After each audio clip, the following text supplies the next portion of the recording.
एक गांव में एक पुराना हवेली खड़ा था जो कई सालों से वीरान पड़ा था।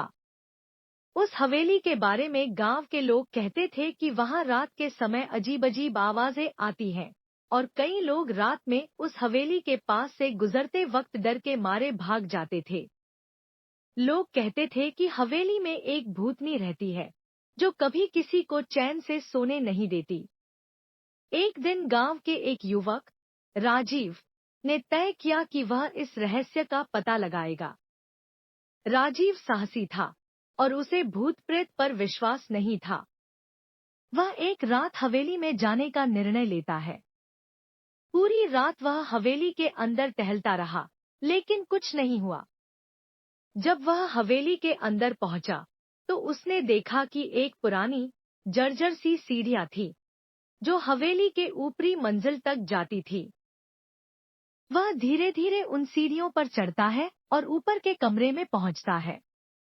कमरे का दरवाजा हल्के से खुलता है और वह अंदर घुसता है। वहां एक पुराना बिस्तर पड़ा हुआ था और कमरे में एक हल्का सा ठंडक महसूस हो रही थी।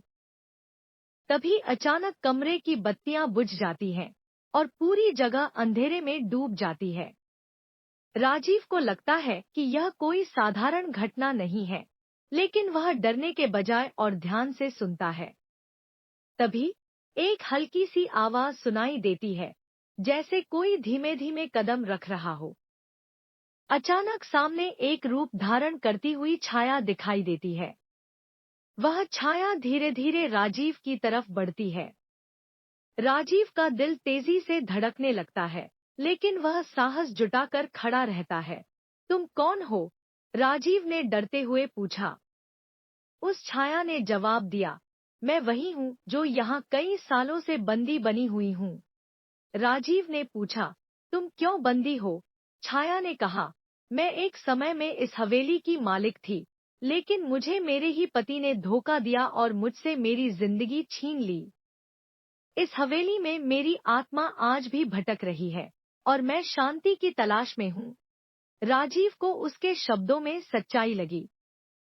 उसने फैसला किया कि वह इस आत्मा की मदद करेगा।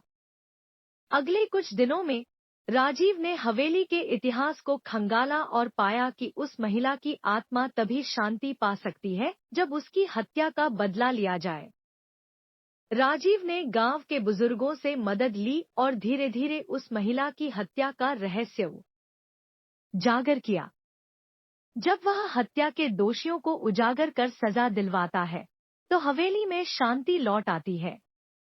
उस दिन के बाद से हवेली में कभी कोई अजीब घटना नहीं हुई और राजीव को गांव के लोग एक नायक की तरह सम्मान देने लगे। उसकी साहसिकता और नायकत्व की कहानी अब भी गांव में सुनाई जाती है।